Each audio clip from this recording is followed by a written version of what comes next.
Okay, now I want to introduce something to you called IPA, or the International Phonetic Alphabet. What IPA does for us is it phonetically transcribes the sounds of a word rather than spelling it the way that it's actually spelled. So it sounds a little bit complicated right now, but I'll show you an example and I'm sure you'll understand, okay? So IPA is the International Phonetic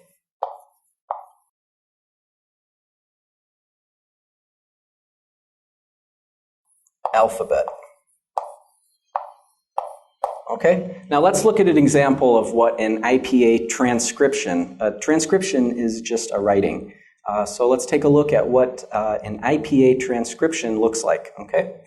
So we'll take two words in English that sound the same, or they are written the same way, but they sound completely different, okay?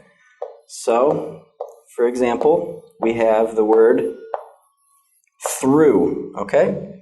And in IPA, it would look something like this, okay? We have these brackets here, and this tells us that we are going to be writing a word phonetically, meaning the way the word sounds, not the way it's spelled, but sounds, okay? So for through, you have to think of every sound in the word. Ooh, okay? So that's exactly how you write it. You write, okay? So this is the symbol that represents the sound, okay? Then we have r and oo. So now, if you were to open up a dictionary right now, and you look for the word through, and you want to know how to pronounce this word, you'll find an IPA transcription right next to it that tells you how to pronounce the word, okay?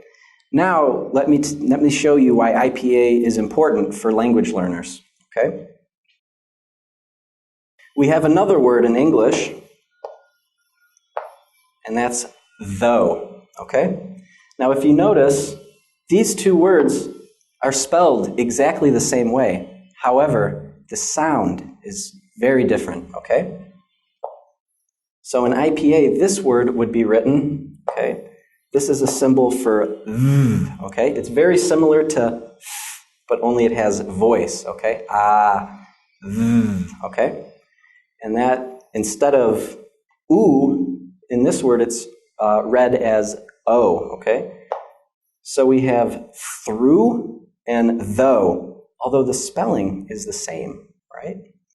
So what IPA will do for you as an English learner is it will let you find a word that you've never heard before or a new word that you just learned, and you can open up a dictionary and find the IPA transcription, and you'll know immediately how to pronounce that word without asking anyone.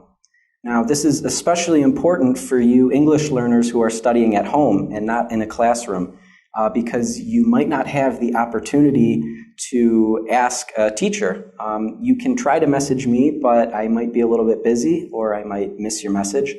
So learning IPA transcription is extremely important for English learners, okay? And you might be wondering, I want to learn English. I want to speak English. Why do I have to learn another alphabet? Well, I promise you that learning IPA will help you because you're going to train your ear to hear every single sound in a word, okay? And especially important for Vietnamese people is the final sound of a word, okay? So if we have a word like, let's take an easy word, just like cats, okay? Vietnamese people tend to leave off the final sound of the word, okay? So if you practice IPA, you're going to be able to listen for every single part of a word and hear more clearly. And when you hear and understand more clearly, you will also speak more clearly.